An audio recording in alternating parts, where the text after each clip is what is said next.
Thank you very much for the introduction. I'd like to start my talk with asking you the questions, what characteristics make an athlete successful? And I guess the answer that we will get to this question depends on who we ask. If we ask a physiologist, then the answer is probably strength or endurance. If we ask a nutritionist, then it's nutrition. If we ask a psychologist, then it's maybe the mindset and the determination. If we ask a biomechanist, it may be technique. If we ask an engineer, it may be the equipment that the athletes use.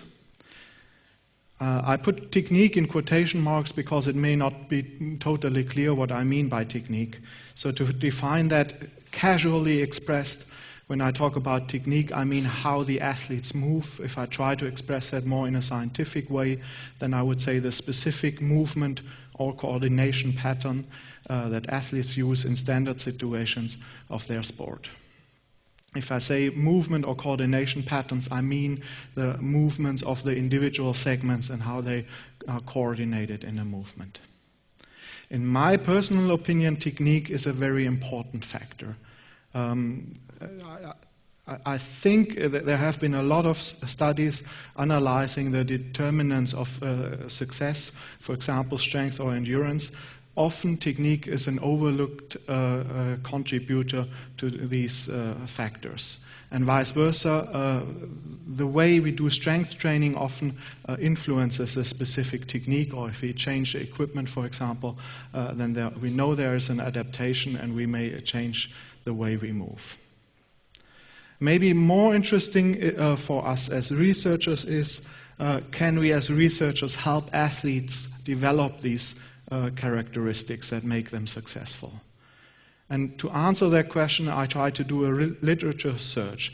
And specifically, I searched for training methods. So I searched for papers that had in their title, for example, strength training or endurance training, or I used mental training for the psychological aspects, and I used technique training.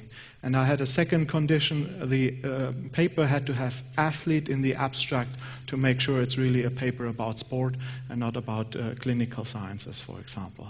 And you already see the results that I get for that search.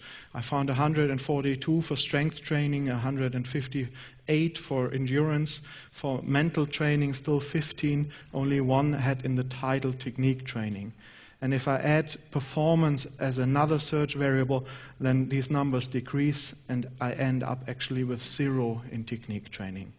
So if my original assumption that technique is very important is correct, then there is a tremendous